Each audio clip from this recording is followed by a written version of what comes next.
Oh boy. So I'm in the truck, so it might be a little bit loud in the background. Forgive me for that.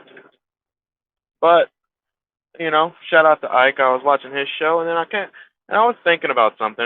People talk about getting to the bag and all this other stuff. And, there's nothing wrong with that, but I think I think too many people abuse that term, which is why, I say like, screw the bag, get to the box. Get to the box. It's the only way to do it. Get to the box.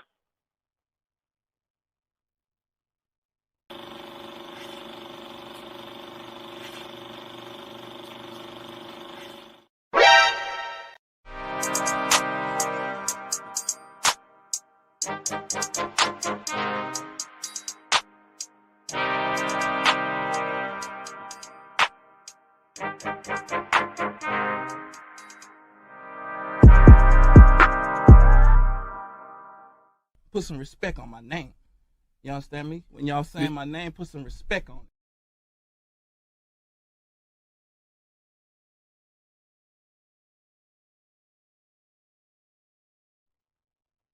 So people talk about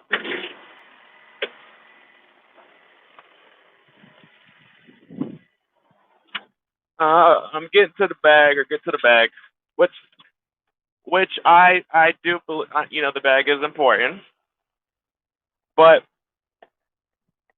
I like to pick things and take things to their like truest form, I guess you could say, because that phrase "get to the bag" is overused. It's over. How can I say it?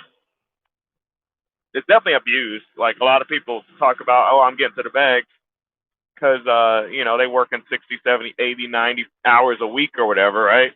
Hey, I'm getting to the bag. Look how much I'm working and all that stuff. Yeah, you get to the bag working 80 hours at McDonald's on fries. Okay, cool. You've been working there for 2 years. Cool. Awesome. You definitely get into the bag. You done went from working 40 hours. You said, oh no, I need a bigger bag, and then you start working 80 hours. You done doubled your work hours. Great. That's not what I'm talking about. Of course that's not what a lot of people who know what I'm talking about aren't talking about. They're not talking about getting to that bag.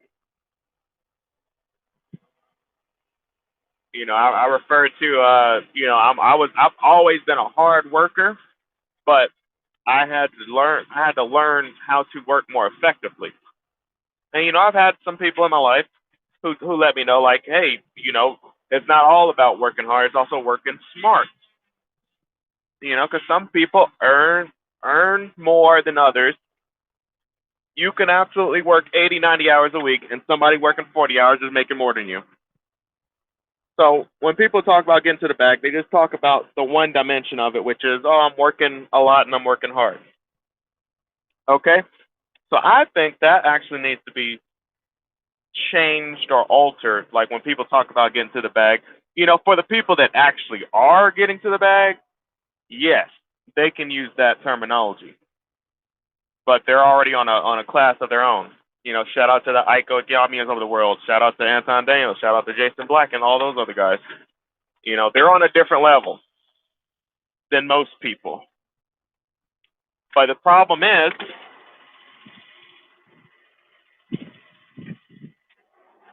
much like these alpha male gurus talk about they being alpha and all this other stuff and talk about being high value this and high value that, when really they aren't. And then you got average people now talking about, oh yeah, I'm a high value this, high value that because of my character, even though they didn't produce anything. They don't got a none of significance to their names. No, but people can claim I'm getting to the bag because I'm working all these long hours and stuff. They don't got no plan on doing nothing, no plan on getting anything better, but they get into the bag. And there's different levels to the bag. There's a small bag, like working on fries at McDonald's, flipping burgers, that kind of thing, cutting lawns and stuff. Yes, you can get to the bag, cut some lawns. maybe hustle a little candy or something, right? All that is getting to the bag, technically, but it's not getting to the bag effectively. Which is why I say, don't get to the bag, get to the box. Get that box. You need to fill that box up as much as you can. Get to the box. Oh wait, no, not that box. I'm talking about your toolbox, people. Get your head out the gutter. Get your head out the gutter. I'm talking about your toolbox. So you thinking the other box? No, the toolbox. He looking at the toolbox, people. He looking at the toolbox. Get to the box. Now, what is the box? The box are your skills, your intangibles, what you use to work. Remember now, if you aren't familiar, I do have a series, my dive series, Trials of Men, where I talk about the basic components of being a masculine male, a man, a real man. And two of the things I talked about are solving problems and respect. There is a third one I'm going to be doing coming up that's going to tie into the subject of getting to the bag, but for a reason. There's levels to it. The things you have in your toolbox dictate whether or not you can get to that bag. If you notice, some bags are harder to get to than others. You got to work a little harder to get to them. It could be 30, 40, 50 feet under the ground. You got to dig it up. It could be 100, 200 feet in the air on a hill or something. You got to climb and get up to it. You need, and for each occasion, you need tools. There's different ways of getting to the bag, but usually the better bags are harder to get to, and you need tools to get them.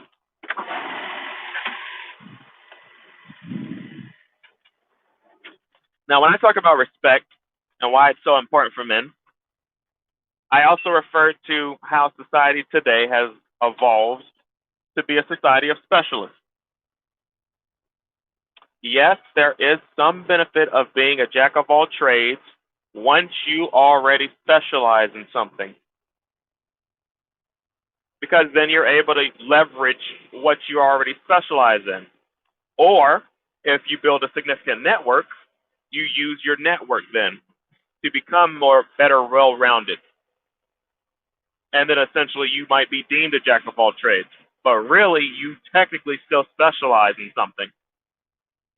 So when I think I referred to this when I was talking to Before the Billions, where I was like, there is benefit to being a jack of all trades, primarily because like when I run the business, when you run a business, you need to learn a lot of different components. And one way people supplement is they hire people. Because you might need an accountant, a bookkeeper, you might need people to work out in the field or whatever, right? Employees. But when I was referring to, yes, it's good being a jack of all trades, knowing a lot about a lot. I think differently, and I touched on this last time. I think differently than most people. I was assuming. See, when I learn something, I don't do it at average capacity. No, I learn something, and I try to be the best at it. Period. So when I refer to being a jack of all trades, naturally you got to start somewhere, and wherever I start, I'm going to naturally become a specialist in it.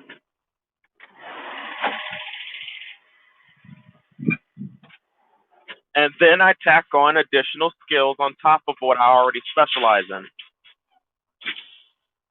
I learned the finance part, so now I know how to properly fund and run my business. I learned different means of funding because, yes, funding is a skill. I talk about one of the guys I used to work with when I was younger. He was retired, of course, at the time, but his whole job was literally securing funding. That is a skill. It's a hard skill to learn because, to be honest, it's a lot more social. And yes, you might need to learn some laws and all that kind of stuff too. But it's more so about building a network of people, of investors and entrepreneurs, so he could get the funding for certain projects around the country. So yes, that is a skill, securing funding. There's different types of skills you can learn. Some people are better at things than others. And I got to say this, some people's toolboxes are bigger and better than others. Some people can learn more skills than others. That's just how it is. Everybody's not the same. We already know this. Some people just got a bigger, better toolbox where they can fit more tools in it. They can get more things done without having to rent or borrow tools from other people. You know, that's how society works. That's how it works. Which, yes, from time to time you might have to utilize the services of someone else who has the proper tools to do something because they put the investment into buying the tool. To be honest, that's a lot of the time where I go to a shop or something, say I need my tires done and I need my car work done. The one defining factor on why I do that and I don't do it myself is because I don't have the necessary tools to do it. Like I don't have a $10,000 power jack that literally lifts my entire car up to make it easier and ergonomically friendly for me to work on the catalytic converter or whatever to swap out my exhaust system, because that's one thing I would like to do, but I don't have the necessary tools to do it. So I would have to hire somebody with the tools to do it. Same thing with my tires, rotating and balancing my tires. That's a necessary skill I would love to learn. But there are tools, advanced tools, to properly do it. At least efficiently, that is. I don't know how much they cost, but at every tire shop, you see those little machines where they put the tires on and everything. It take them a few minutes to do it, but they got the tools to make it happen that way. I remember I had to go get my brakes done. I know how to swap out brake pads. I didn't need the calipers changed out or nothing like that. I didn't really need the rotor changed out. I just needed it resurfaced, which, funny thing, when I took the brakes to the brake place to get them worked on, despite knowing that I could do it myself, I just didn't have all the necessary. I had some of the tools, but there were a few tools that would have made it a bit difficult for me to do it myself. So I didn't have all the tools, so I was like, you know what, let me just go ahead and pay a specialist who has all the right tools. It's easy for him to do it. So I just pay him to do it for me. Surprise, surprise. No, I ended up switching them to like a ceramic because I do have rims and I got tired of cleaning my rims all the time. So ceramics actually help with the brake dust. They're a little bit louder and whatnot, but so I switched to the ceramics. Come to find out, dude didn't resurface my rotors. He did a partial job. I don't even know if he properly lubricated everything because he was so nonchalant about it. I literally had to take it back to the shop because I'm like, yo, something ain't right with my brakes. Like, yeah, these rotors ain't looking right. Because like I said, I knew how to. I know what the process of a brake change is. You know, when you change your brake pads and stuff. I had a fine rotor; it just needed to be resurfaced. I had a good caliper, all that. It just needed to be swapped out and lubricated a little bit and resurface the rotors. So shout out to the people that know what I'm talking about. And this dude did a partial job, and he did not resurface my rotors, and my brakes were squeaking. I sounded like a bus rolling around town. Sounded like a damn bus. Now, at the beginning, I thought it was normal because sometimes when you change the brake pads at the beginning, sometimes they'll squeak a little bit and then they settle in. Now, I knew there might be some sound coming with ceramics, but not like that. That thing, I sound like a damn bus riding around town. Every time I tap my brake pedal, sound like a damn bus. And I'm like, yo, this ain't, It's supposed to bend and settle down. This too loud. Maybe a little screech here and there, maybe, because the ceramics is a little different. I get it. And then I looked at my rotors and I saw some crap on it. And I'm like, wait a second, did this motherfucker resurface my rotors? Because, I was in a rush at the time. I went and picked up my car and whatnot. And I wouldn't really think about it. And I was like, wait a second, did he resurface my rotors? I looked at my rotor and I was like, I don't think he resurfaced my rotor. So I went to the shop and sure enough, he was telling me, oh, well, I did the brake change and whatnot, but I didn't resurface the rotors. And I about chewed him out. Because I came there and paid for his services because he had the tools to do it and everything. And I was like, that's literally why I even came here for a brake change, was because I didn't have all the tools to properly do the right job. If I didn't want my brakes, if I didn't want the thing resurfaced, I would have stayed home, did it myself. I would have did it myself. Like that was literally one of the reasons why I came here to do it. I was like, yo, I'm gonna need to lubricate it, clean it, and all this other stuff, and reset. I didn't have all the tools. I didn't feel like going and buying all the tools, and I didn't. So I was like, hey, let me just pay for a special because it was actually, of course, some tools are more than others. It actually was cheaper for me to go ahead and pay the specialist to do it versus going and buying the tools and then doing it myself. Just to come find out, I was a little pissed with that. I ain't gonna lie, I was pissed with that because I was like, yo, the reason why I came here was because I needed my darn stuff researched and all that, and he didn't do his job, but he tried. The nerve of these people that they tried to charge me, like they insinuate. Now, mind you, this is why you need to learn something about cars. And like I said, I was about to chew this dude out. But dude looked me dead in my eye and was like, okay, well, we can resurface the rotors for this much. I gave this dude the stare of death.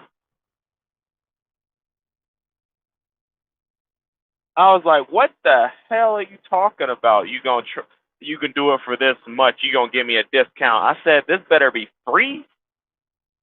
I already done paid, because mind you, he didn't give me no discount when he changed my brakes out. He charged me the full price. I said, I came in however many months ago for a brake change that you're supposed to do all this stuff because it's regulation. That's what you're supposed to do. It's on the walls, on the pamphlet and all that. And you're telling me you skipped over some steps, you didn't do everything. And now I have to come back in here because now my brakes is acting up because you didn't do a job. And then when I come in to correct the job that you didn't do, you feel the need to give me a discount and try to charge me again for a service that I should have already gotten? Get the hell out of here with that. This is why it's important for some people to know a little something about cars, because they will try to screw you over. And then of course there was another dude. He was like, you're right. We gonna fix it for you for free. Of course, it better been for free. The hell you think I'm? Man, ooh. If ever there were a time I wanted to cut somebody out, because I'm pretty mellow. I'm pretty chill. Everybody knows me, know who I am. But I kid you not, my blood was boiling a little bit that day. And to be honest, this is how I felt. I felt insulted because he thought I was dumb. So that actually, because I actually do know something about cars, that was an insult to me because he thought, oh, like maybe I could squeeze a few more bucks out of him. That was an insult to me. He was insulting my intelligence.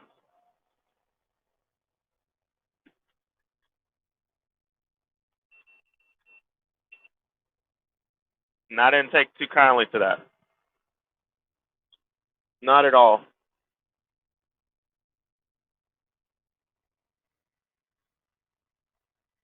I do not have. Oh, Jesus. What the hell does this guy want? Hold on, people.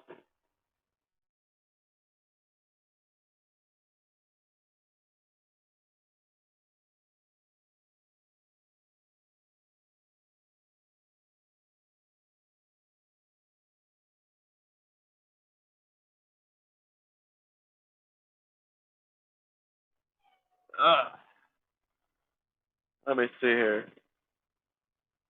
Yeah. So screw the bag, get to the box. But the funny thing is, because today's society is a society of specialists, if you get the right tools and you're competent at the job, naturally you'll get to the bag. Naturally, it's easier to get to the bag.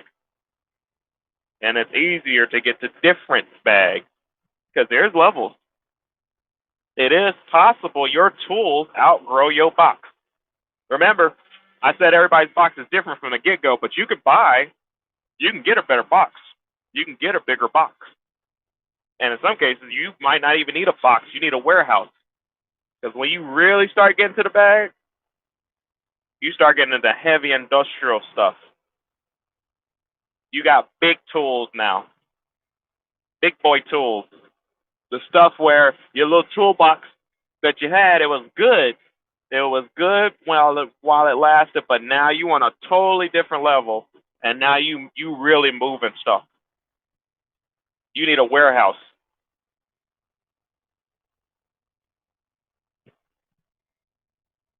So yeah, I thought I'd just make this. I might have to dabble back into it if the sound quality is too terrible or something like that. Like I said, I am in my truck. I can't tell how bad the sound is. I'm using my headset, which seems it's been doing a good job in the past, but it is what it is. But screw the bag, get to the box. And then once you get to the box, once you get your box filled up with them tools, once you stuff your box up with sometimes you don't even need that many tools. Sometimes you might just need one or two tools and then you instantly get into the bag. You get one or two good tools and you get into the bag, and then I typically recommend, what I'm gonna do is I'm always looking to get better. I'm always looking to learn more stuff about different industries parallel to mine. I'm in logistics, transportation. So the more I know, then if an opportunity comes, I'm able to take advantage of it. That's where when I was talking about the jack of all trades, I'm able to see opportunities better because I expand from what I've specialized in to learn more about not only the industry I'm in, but the industries that impact my industry or my industry impacts upon. I'm looking into vending machines now, which is another bag that I could be getting to, another tool that I'm adding to my toolbox. People talk about different streams of income. Imagine it's like you got different tools in your toolbox, and you pull out the ones you need at the time you need them, and then you're able to get to different bags. So get to the box. That's all I was trying to say. Don't screw the bag. Get to the box, the toolbox. All right, folks. Till next time. お前はもう死んでいる。